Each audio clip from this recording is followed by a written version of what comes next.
Hello friends, welcome to my second week of NaNoWriMo check-in.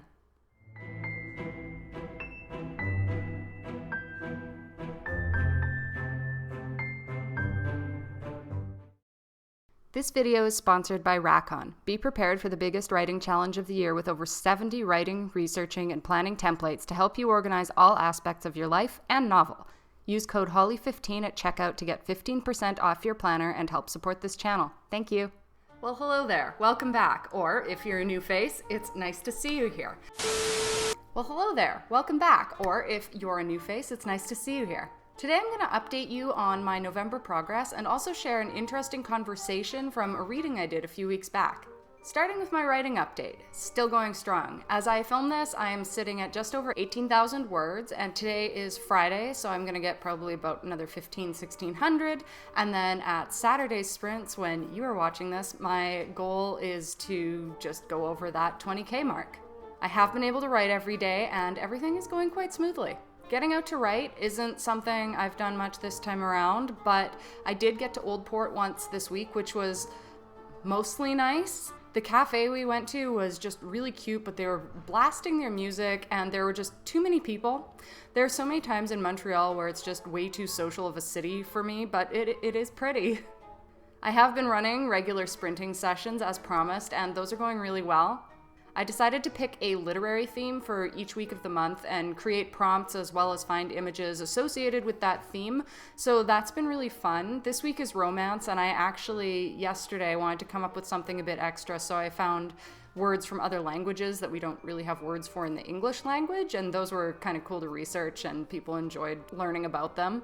But when you see me on live in a few hours, the style I am going for is romance, and I'll be including some of those same prompts, etc. So yes, I am sprinting today, right here on YouTube. I hope you will join me. I will be going from 2 to 4 p.m. Eastern. And that's pretty much where I'm at with my writing. So to get into this conversation, back on October 13th, I did a nano-themed reading with fellow authors Pavio, JF Dubois, and Don McSweeney. Kindly moderating for us was the amazing illustrator Francois Valancourt. You might recognize some of his stuff from Stephen King.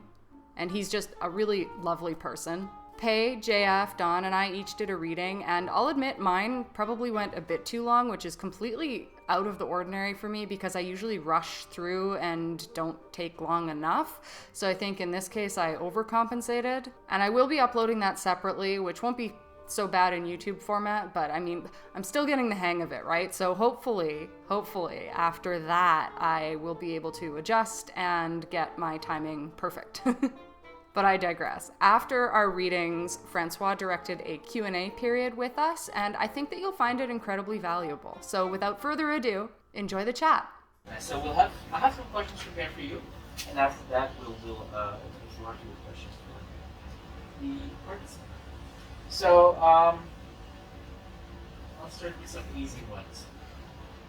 So for you, what does NaNoWriMo represent? By that I mean, is it an actual working sprint or more of a way to expose the writing process to the general public? For me, it's discipline. I'm terrible with discipline, so it provides me the accountability of knowing that other people are doing it at the same time, and there's for a month I can give myself some discipline. Fair enough.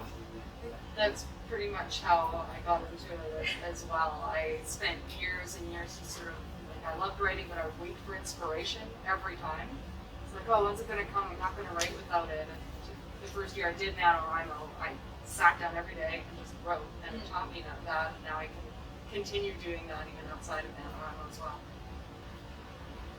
Yeah, discipline I think is for me the biggest thing. I had only heard about NaNoWriMo about 4 years ago, and I've only participated. This will be my third time participating, and usually it's to get me to finish a project that I've already started. The idea, I know a lot of people start a whole new project right from scratch, and that almost terrifies me too much personally. I couldn't do that. But, you do Rebel Rhino? Yes, yeah, that's right. I'm gonna do edit Rimo this season. Yeah, That's my mom did that last time. I'm fortunate enough that I started doing NaNoWriMo about 11 years ago. So it's been sort of a moving and changing thing for me. When it started, it was very much the spark to demonstrate that I was able to go through the trials and tribulation of writing a novel in the first place. And for many years after that, it was exactly that. It was kind of a framework within which I could discipline myself. But after a while, you do NaNoWriMo once a year, and there's Camp NaNoWriMo during the summer, and there's 2 of those. And before long, you're doing NaNoWriMo 3 times a year. And then NaNoWriMo stopped being a place for discipline and more like something that you do whenever you have an idea, whenever you set aside time to write. And I'm at this point where I refer to NaNoWriMo as First Christmas. It's, to me, NaNoWriMo is more of a celebration of what started this whole passion for me. So I'm, like, it sounds pompous, but I feel like I transcended the need for NaNoWriMo, and I'm in the part where I'm trying to not necessarily give it back, but celebrate it, and try to celebrate it with other people that are either starting or, like me, have been doing NaNoWriMo for a while. November is already an astonishingly boring month of the year. The weather's not great. There's no days off. There's nothing there. But to be able to transform it into like a 30-day long celebration of literature and creativity it just changes the month completely. Absolutely. I'll skip the next question because you all answered it in your answer. And that one question you also alluded to a bit, but maybe you want to go deeper. So do you look forward to NaNoWriMo as it's a month of intense writing? Or do you dread NaNoWriMo as it's a month of intense writing? well, I cheat because I only do it if I feel like I have something. So this year I'm doing all editing. I have to crack down and get something done, and it'll be every day for that instead of starting a new project. Once again, lack of discipline. I think it's sort of 50-50. I'm in my 3rd year of it now. And the first year I dreaded it because I went into it just thinking, I can't do this. I'm going to try, but I can't do it. There's no way. And when I accomplished it, it was so exciting. The 2nd year was a bit like, am I going to do this again? Is it going to be as rewarding? So I had that sort of trepidation. And this year I'm a municipal liaison, so now it's going to be very different. So it's sort of half planning it and then also trying to get my word count in. So I'm very excited because I feel like NaNoWriMo changed my life in a lot of ways. It got me into literature more than I was before. Like it honestly, like it's a laundry list of ways it changed my life. So very excited, but also nervous as well. I don't think I've ever dreaded NaNoWriMo. The first year I did it, the stakes were so low. I went in with the assumption that by day 2 I would have given up or fallen behind. By day 3 it would be just another failure at trying to write a novel. It was only midway through that I just realized this is not something I can ever stop doing. And every time I go into NaNoWriMo, it's always been, again, this idea that not I have to write a novel, but I get to write a novel, which I feel fortunate to. Maybe it's because I started so late in life writing that to me, every time I'm able to put aside the time to do it, whether within NaNoWriMo or not, like I write 2 seasons of a podcast plus at least 1 book a year. So I'm always writing, and every time I get to write, I feel that I'm sort of racing against time to be able to catch up to what I wasn't able to do, as I only discovered how to do this so late. So no, I don't dread it. I love it. No, I don't.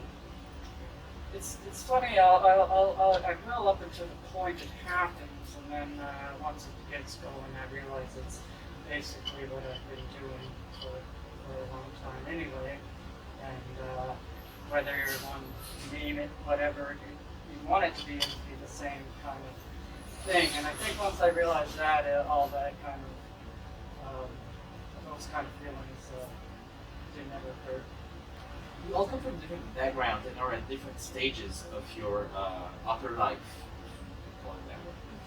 do you have, or do you think it's worth having a plan for the years to come for your career, or do you feel it's better just to be reactive and go with whatever feels right at that moment?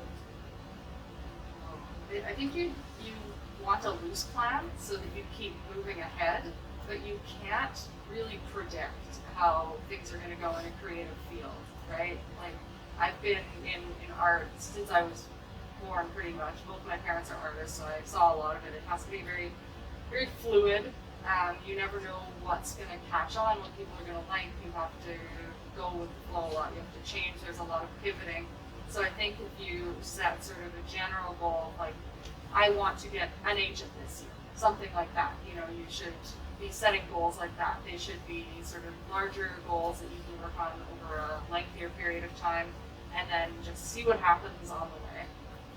Yeah, pretty much like Holly said. Like it's important to have goals because that's what drives you forward. But it's very much a question of how success is luck meets preparedness. And you're always, if you're looking to be a quote-unquote successful writer, if you're writing just for the fun of writing or self-publishing, you're just putting your story out there. There's no success. There's no goal to aim. You're basically just riding the wave, and that's great. It's fun. I love it. But at the same time, if you're trying to achieve certain things, in particular, getting an agent, getting published, going to a specific publisher, then it's very hard to say this is going to happen on this day at that moment, because you're setting yourself up for disappointment, but also perhaps blinding yourself to opportunities for that or other things to happen earlier. Examples being that God and Shed book I read from today was not supposed to be a book I published. The book I published first was written after God and Shed, and that just got picked up by happenstance. But the point is, being prepared meant that when I was confronted with that opportunity, I had something. So it's really about understanding, like, taking out the song in the noise of what this industry throws at you and being ready to turn it into music. I think goal setting is great, but everything beyond that is fanciful.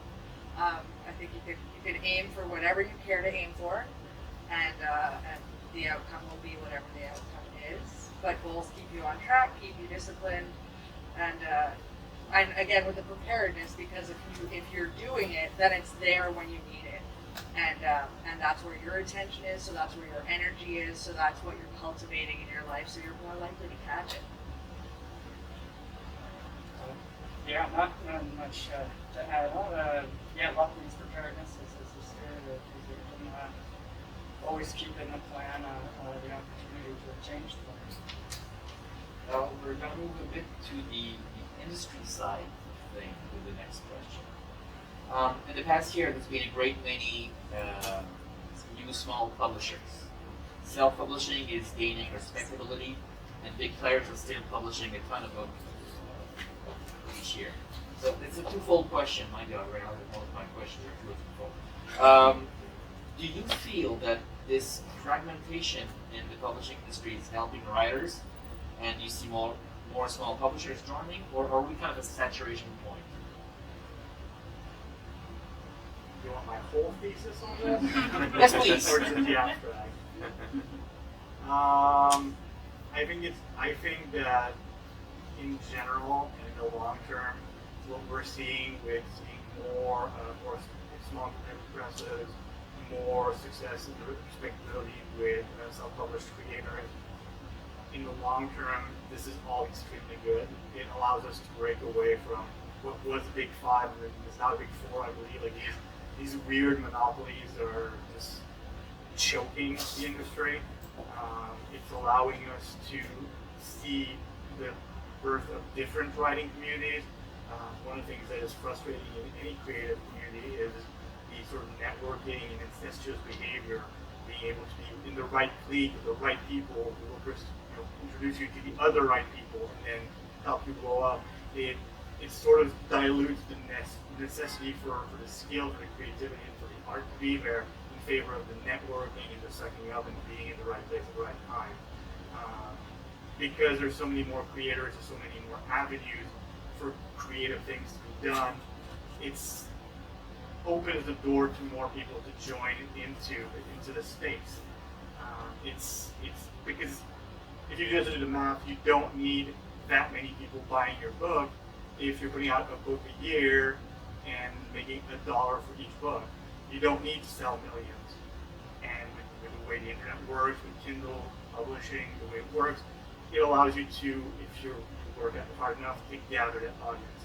At the same time, it sucks to say so, but it does lower the barrier to entry to the point where, while everybody can jump in, not everybody should jump into the deep end of the pool quite yet. Some should still be waiting, still learning to swim until they're more ready. And it does create an environment where there is a lot of noise. It's very crowded. It makes it difficult for certain voices that should be heard, that maybe are talented writers, but not necessarily talented networkers, talented promoters, to stand out. I believe this is sort of an adolescent phase of how this industry works currently, and we're going to see some interesting things pop out as things evolve. But at the same time, as some of the new things settle and congeal into a form that is easier to navigate, new things are going to pop out that are just going to create another adolescence. It's a great time, it's an exciting time, because for the first time in probably a century, publication is actually changing instead of being this one static model. Nice thesis. It's the abstract. I could talk about this for quite a while. I think I'm on exactly the same page as you, and I guess one thing I'd sort of point out that interests me is you see the larger publishers now being more rigid instead of less rigid, which you would think they would sort of try to adapt with all the new small press coming out. But as long as they keep becoming more rigid, there's just going to be more things moving up to take their place, and I think that that's creative and it's an open thing, and it's a net positive. I've literally managed to learn nothing about the industry. So I'm very glad that self-publication has gained some notoriety. I am old enough to remember when it did not, and it was and so yeah, the industry, the networking, the events, the all of that. I have not been invited to any of these parties, so I don't know anything about it. I'm glad that it's opening up to smaller publishers. We get to have more abstract artistic works. I find that smaller publishers are able to take bigger risks, are able to publish lesser known voices, and I just don't want to, I'm not a big fan of a New York Times bestseller at the best of times. If I can add an interjection, very sorry. Just because it's useful for people to understand it. Authors are no longer sort of shackled to the idea of I'm publishing with a publisher, or I'm publishing with this specific publisher as much as we used to. One extremely successful mystery author called Andrew Main works mostly with Amazon. It's with Thomas & Schuster or something. Anyways, he has 2 series of books which he publishes through an established publisher, but he keeps doing self-publishing things. Being able to use the notoriety that his publisher builds for him to create things that are that his publisher wouldn't pick up. So we're in this environment where the idea of, am I a published author, am I a self-published author? It seems that the model for people who don't get these big contracts is probably going to be hybrid, and that makes it very exciting because you can do something that sells, pays the bill, and then turn around and do something experimental and publish it to a small press, for example. Yeah, I do like that. That's a good point. Because with my novel, I was trying to do the traditional route, and then I had a conversation with a fairly well-known author who I'm friends with, and he just said, anyone now, I just recommend just self-publish, just do it. And that was the final push, and I did that, which doesn't mean I'm going to stop looking for traditional venues. I think it's good to explore both and do the hybrid model if you can. Rhiannon Sanderson just did something interesting. I don't know enough about it, but he was one of the biggest fantasy authors right now. He just published a whole series of books self-publish. I don't know a lot about that, but just what you said got me thinking about that. Well, if I can interject, I think what Brandon did is he recently concluded a Kickstarter, a vast, ridiculously successful Kickstarter that won up $30 million to publish a 4-book series. What's great, all respect to Brandon. Brandon gives a lot of free advice to writers. If you can find any of his publishing, Twitter, he's got a podcast. Like, he gives away all the information everything that he's learned, which not every author does. But obviously he's built the potential to do a successful Kickstarter like that off of being traditionally published. And that's the thing. That's the beauty of the system right now, is that you can self-publish and indie publish to build a portfolio that you then sell to a big publisher. Or if you're lucky enough to be picked up by a big publisher, then use the notoriety you build to go back to self-publishing and controlling your brand more. It's very dynamic, and that's exciting. Okay, enough. I'm good. I have a last question for you, and then we can go with public. So one thing I noticed talking to bookstore owners and authors is that there's more and more subcategories in genres. Like, you have a book and that's a left-handed vegan hope punk book. It's that narrow. And do you think that it would help? It help the reader find exactly what he wants, or does it become maybe too niche and too streamlined to attract just curious readers? Can I say both? Because sometimes I really do know exactly that I am looking for a left-handed vegan punk book. And sometimes I'm really just feeling like I want to see what strikes me. And so when I'm looking for what strikes me, it does complicate matters because everything's so rigidly separated that I don't know where to go. And I just want a general, there can be a poetry section without any specifications. I'm not going to roam around. But sometimes I want that one specific thing. And it is crazy that I think the internet helped us to narrow it down like that, and sometimes it's awesome. I'm very torn with it. Right? I all the time, like with my book, I put it under the wide umbrella of YA, but then sometimes you get the opportunity to really narrow it down and you think, well, okay, then I can find my absolute perfect dream audience. But I don't know, like, I feel like there's a lot of narrowing down of subcultures and stuff right now, and I do think it's a little bit much. But it's hard to say. It's one of those things where I'm not sure, like, where is this going to go creatively? That's a good question. Disconcerting. Well, I know for me personally, it is definitely helped me find an audience. Typically find what I write is very narrow, and since there are so few people that read philosophical fiction or existential philosophy. I guess that was the full title. As I was trying to figure it out, I kept getting all these terms coming up, and I guess it was philosophical existential fiction, which is not easy to find people that are into that. At least not big groups, but the way the internet is, social media, it has made it a lot easier to narrow down platform. So I have a crackpot theory. I think that looking in the long term, the concept of genre is dying. The idea of this book is science fiction, and this book is fantasy, and once in a while this book is science fiction fantasy, or this book is science fiction horror, or this book is literary. I think all of that is going away because there are far too broad of umbrellas to define what people are trying to look. They're looking for to read, and what they're looking for as far as writers.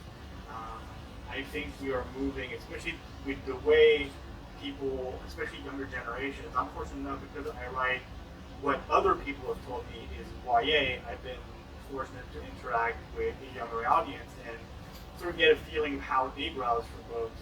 And you have phenomena like book talk and book Instagram, and people, especially younger generations that were born with the internet, especially with the internet in their pocket constantly, they don't shop for a horror book. They shop for a list of hashtags and tags. And I think that we're eventually going to see a death of these large umbrellas of style. And when you write a book, when you look for a book, it'll all be based on these different hashtags. And maybe you have 12 hashtags that you're looking for, and you get back results for 7 of them in different combinations. But it's both a broader net to cast as far as literature is concerned, because you may catch a book that is YA horror that is only listed as horror because it'll have all the right tags. But even though it's a wider net, your results are still more curated to what you're looking for. And because of what we discussed earlier, with there being more self-publishing, more small press, more creators jumping into the ring, we're also seeing more translations. There's a lot more books coming in from overseas or being exported. So the size of available literature makes it that if you're shopping, you can find those little corner case scenarios, or you can find a good shopping list, not just based on, I like horror, a bit like Stephen King, but rather just these very specific things that will cater to what you're looking for. And again, I think that's great. I'm looking forward to that, because as someone who writes horror, which is a genre of many facets, it's difficult for me to promote properly and find the right audience. I write young adult existential horror that's character driven with emphasis on beauty and terror. It's narrow, it's very narrow. I don't sell to the same audience as, say, like Stephen King or Dean Koontz. So I'm very much in favor of that. How long it's going to take? Who knows? Yeah, I lied. I have another question. I didn't write that down. It just came to mind. You write a book that takes place in Europe in 1942. It's hard to avoid the war background. Let's say you write a book that takes place here and now. What do you do with the pandemic? Do you incorporate it? Oh, I'm doing it right now. Perfect. So start answering it. I started with incorporating it, now I'm going back and taking it out because nobody wants to think of that, and it's not pertinent to my story. But at the time, I was like, no, this has to be in it, and then I was like, no, anything but that. So I'll be part of the editing for NaNoWriMo. Taking it all out. I write relatively in the present, but all of my stories very much focus on the characters and very much like in their little communities, and nothing really that happens in the outside world. So you really could place them in any year other than like if I say something like they're using a cell phone, right? Or like if I point out something modern. So I never really put world events into my stories. So I can't see it being included unless I were to sort of switch up my genre and my style a bit and include something that's more realistic. Because like in this one, I'd say it's set, now pretty much. It's modern characters, but they're in their little worlds. They're not talking about anything that's going on in society, really. I have written novels that take place at specific times, world events, for sure. Nothing specifically recent, but I don't know. I think like probably a lot of it takes place in specific communities in which it just depends on what is relative or recent, I guess, to the story.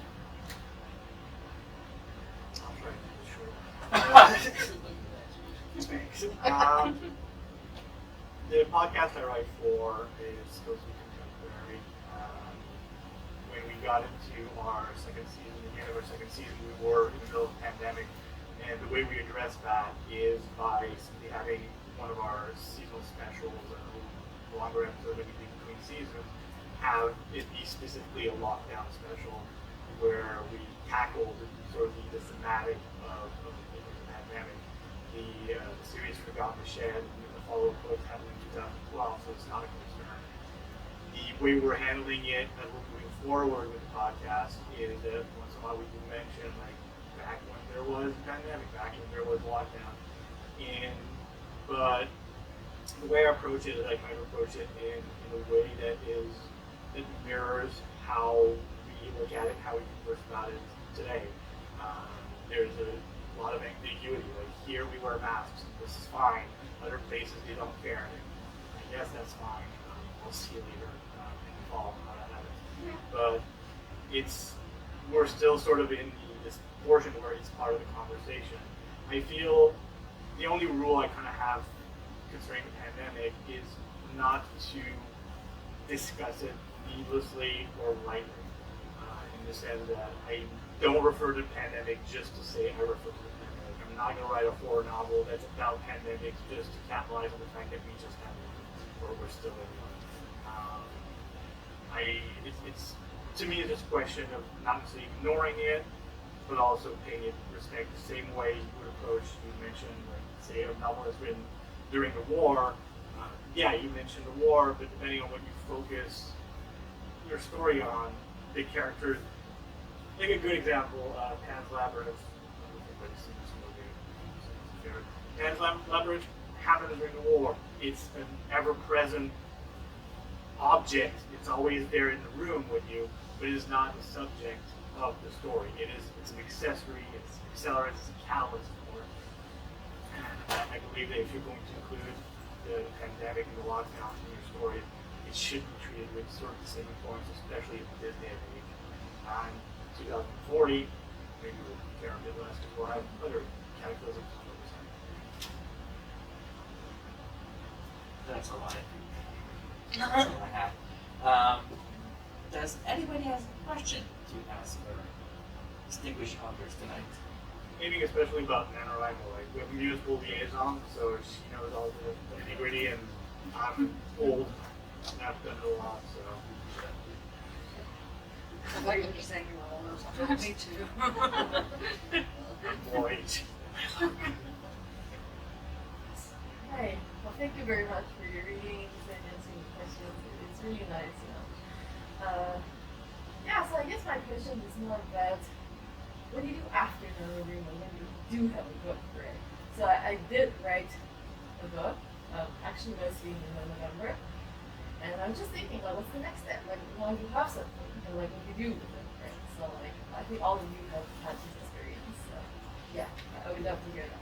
Yeah, so this was my first NaNoWriMo book, and what I wound up doing with it was I let it rest. I think that's very important. You want to, in my opinion, I think you want to let it rest. You want to defamiliarize yourself with it a little bit because you've been so in it for a whole month. You're so close to it. It's just like, I remember reading this and I'd be like, I don't even understand the words. I'm so in it. I'm so involved in it. So after I let it rest, some people let them rest for like a year, but I let mine for 2 months, I think. And then I got a read aloud app on my phone, and I listened to it all read to me by someone else's voice.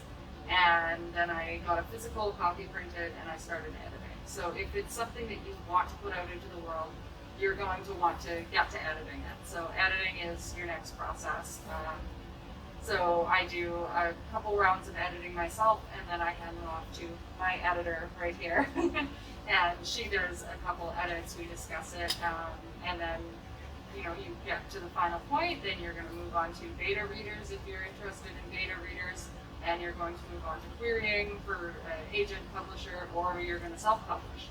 So, but the immediate after NaNoWriMo, let it rest, hear it in someone else's voice, and then get down to editing, I would say. Letting it rest is so important, and I think I've always done that without knowing that I was doing that, because I would finish a thing and be like, Yeah. and then you eventually make your way back to it, and it's like fresh eyes, you see the flaws, and the cool thing is if you created a bunch of space, you can sometimes just find things you forgot you wrote, and you're like, that's actually good. You're gonna like it more. Yeah, you like it, and you'll then hate some parts Yeah. more, but then other parts you're like, oh, that sounds really good, because Exactly. it's like you don't feel like you wrote it anymore. Once you have that distance, it changes the perspective of everything, and that really facilitates the editing process. And once you have that, I feel like then it's just a matter of choices. I'm going to double down what they said, like letting it rest for a while before going back to it. Being at distance so that you're not, seeing the tree, missing the forest for trees and all those cliches is important. I'll dig a little deeper though. If this is your first book, I would take a long enough break to write a second one, so that you can. The first time you write a book, no matter what it is, every time you write a book, you should be learning how to write better. And the first one is a huge accomplishment to begin with. Now you know you can do it. Nothing's stopping you from doing it again and again and again. It's basically, this is a skill set you require. Box tape. Perfect. That's amazing. But being able to capitalize writing a second book will allow you to use everything you've learned writing that first one.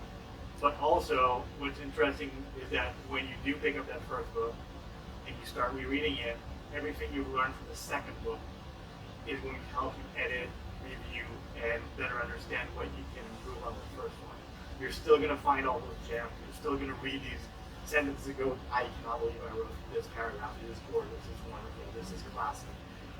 But it also put you in a better space to understand where maybe the structure is wrong, where certain paragraphs don't work, and basically being able to, because if you just go back clean without having more experience, yes, you'll get a fresh perspective, but not a new perspective. It's the same you going back with fresh eyes. But if you've got a second book or a third book before going back to that first one, then you've got extra baggage. Can I interject a separate thought? I forget who it was, but they were famous. Said once you learn how to write a book, you learn how to write that book. So I noticed in the books some of the other books I've written that I haven't published yet, the process came out different. Like this book, the Mountains We Climbed by Accident, it was kind of flowy, so I found it was very in order as I was going. And other books I've written are really patchwork of scenes that then get smashed together later. So you might even find that when you start writing another book, it comes out different, and there's nothing wrong with that. No, absolutely. And it's also about finding your style and being able to spot what is inherently you, but compared to it's skill. The more you do it, the better you are at it. And if you are in love with your first book, you want to treat it with this. Thank you so much. Don't be afraid. Don't be sure. I tried, man, but you came back. I usually hate you. Yeah. I guess another question. It's more about the process of writing. So, do you have a story first, or do you just start writing? Okay, so for one book I wrote, I totally had the story, and that's why I patchworked it. I was able to know which scenes were happening, and then I wanted to play with the time frame, so I patchworked it together after the fact, and it gave a really cool effect. This one, once again, because it was really flowy, I had an idea for a character and the last line, and I just kind of tried to figure out how to get there. And so I literally started writing and just kept writing without super clear ideas, but I knew the ending I was getting to. Yeah. That's interesting because I'm asking because my first novel came just like the whole story, downloaded into my brain kind of thing, So I wrote it. But now I'm terrified of thinking about writing something else because I don't know. But just start with a part you like. Maybe there's a character you like or a time you like, and then once you put pen to paper, something's got to come out, especially if you're holding yourself to 1,300 words a day. and that's that inspiration thing I was talking about where I would sort of wait for that and because you get really great ideas when you have that bolt of inspiration, right? So then you just want that all the time. But what I did learn from just sitting down and writing every day, it'll come and you'll find those good points again. With me, my novels usually start with characters. So I think that if you really enjoy delving into characters and exploring character creation, that's a good place to start. Pick your main character and then build the world and the story out around them. That's what I do a lot of the time. Yeah, and personally, I've been my stories are usually very character driven, more character driven. I like to do ensemble cast. What inspires me, if you will, is the idea of different characters, the way they bounce off each other, and whatever wacky or setting I put in them. I come from a design background, so the idea of waiting for inspiration or waiting for things to happen is something that gets kicked out of us very quickly when you learn design.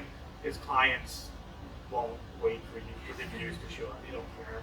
They want their design. They want their concept. They want their things done within their deadline. So you very quickly learn that the idea of stories coming to you without effort is fun. Sometimes it does happen, but I'm going to sound extremely presumptuous saying that. Your first book didn't just come to you. Your first book is the result of years of maceration and slow cooking in your brain as these ideas were sort of just percolating in the background. And once you gave them an outlet, like you poured out. And it's kind of about learning, going back to the well, learning how to make that percolation happen again, and be able to just go back to that source and see what did I leave in there, and picking out those ideas, picking out those characters. During your first book, while you were writing, was there something that you had to pick out or that you didn't put in but sounded cool that you could go back to and just explore further? So I'm just saying, it's the idea has been in you all along. You will be done. That's all. Are we done? It looks like it. Those are great questions, by the way. Yeah, I had a great time. I could not hear all of it from over there, so the fan was really loud, but I really enjoyed what I heard. So. Good. I think we're gonna do one little like plug that we can sort of say what we're working Yes, on, what's really coming next, and then we can wrap it up. And I also want to say thank you so much for listening. Thank you. For hiring. Plug this one. YouTube channel. I have a channel where I discuss philosophical concepts and ideas, as well as talk about further projects that I've been working on. I'll have readings of my work there and whatnot. I guess. And it is linked on, I don't know if you saw the Facebook event page, but I think it's also linked on the website, so you can find all of our links there. I'm doing ML work for NaNoWriMo, so I'll be in the thick of that up until the end of the month, but I'm putting out weekly videos on my YouTube channel. It's just Holly Rhiannon. I'm fairly easy to find, working on more novels, and that's sort of the main literary stuff I'm doing right now. You can find me on all the socials at Nick Moxie, and Don McSweeney has a Facebook page for fans and stuff. Aside from that, not super good with that part of networking. You can find my stuff on all the cool apps, and next year I'm hoping to get another novel out. So fingers crossed, hoping for spring. I keep being told I don't promote enough, so I'm going to promote absolutely everything. If you enjoyed my reading earlier, it's an excerpt from A God That Shed, which is a first book in a trilogy of horror books. The second book is called Song of Descent. There are French versions available. I was told by Plug Comedy that only an idiot does horror trilogies, so I've got that in my pocket.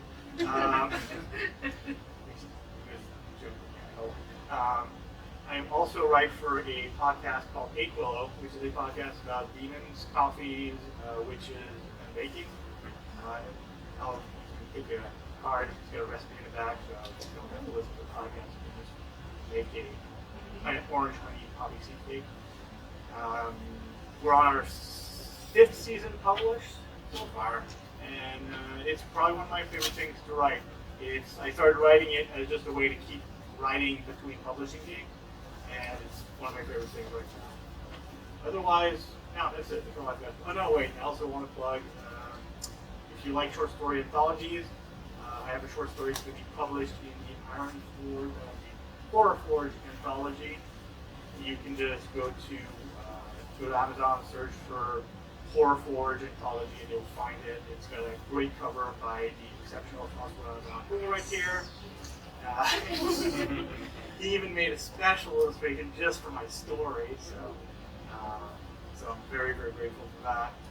And it takes like 99 cents or $2. It's really cheap. It's worth it. You got like 12 stories. That's it. Those are my plugs.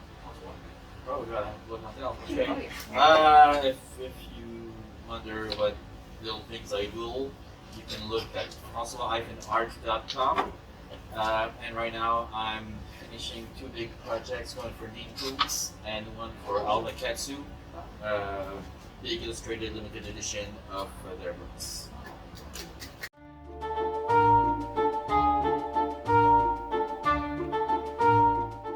And that's that. I hope that this creative discussion inspires you, gives you some ideas, and helps you to get through the rest of November. I know we're coming up on the midpoint, and that is notoriously kind of a sticking point, but you gotta keep going. Thank you so much for stopping by. If you have not yet done so, please remember to like this video, subscribe to the channel, and leave a comment down below. How is your NaNoWriMo project going? I'd really like to know. And last but not least, I hope that you are having a day that is just as wonderful as you are. Bye. Oh, are we doing this?